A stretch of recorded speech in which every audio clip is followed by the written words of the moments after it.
Salut à tous, j'espère que vous allez bien. Nous vous venons ce soir avec des nouvelles du côté de la Grande-Bretagne où un médecin a révélé les véritables causes du décès de la reine Elisabeth II. La reine Elisabeth II s'est éteinte jeudi 8 septembre 2022 à l'âge de 96 ans dans son château de Balmoral en Écosse. Malgré sa fatigue et sa fragilité, la maman du prince Charles a obtenu du main de fer la Grande-Bretagne pendant près de 70 ans. Mais alors, quelles sont les causes de sa mort? Toute l'Angleterre est en émoi depuis ce jeudi 8 septembre suite à l'annonce de la mort d'Elisabeth II dans son château de Balmoral en Écosse.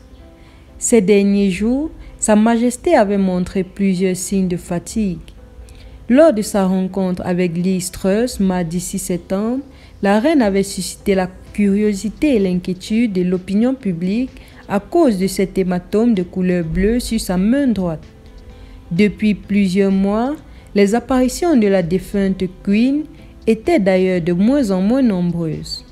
Le 2 juillet dernier, le palais de Buckingham annonçait dans un communiqué relayé par le Daily Mail que ses fonctions avaient été réduites en raison de son état de santé.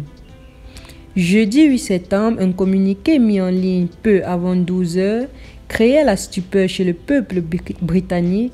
Décédée peu avant 20 heures ce même jour, Elisabeth II laisse derrière elle 70 ans de règne, mais aussi des interrogations au sujet de sa mort. Sur le plateau de Touche pas à mon poste, Bertrand Decker, spécialiste en royauté, a révélé le soir de sa mort que la reine aurait été victime d'un AVC.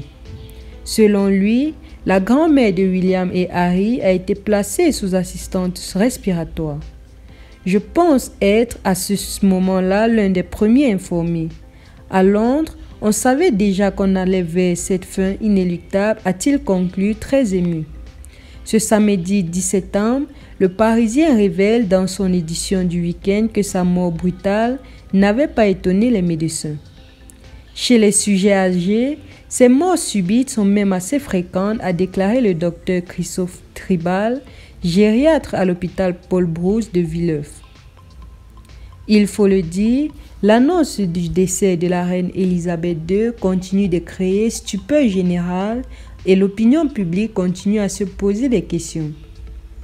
À l'heure où nous vous faisons cette vidéo, le prince Charles est officiellement devenu le roi de la Grande-Bretagne, le nouveau monarque du peuple britannique. Mais encore, est-il à même de tenir ce poste? Ces questions restent en suspens. Nous souhaitons tout de même longue vie au roi. Merci de nous avoir suivis.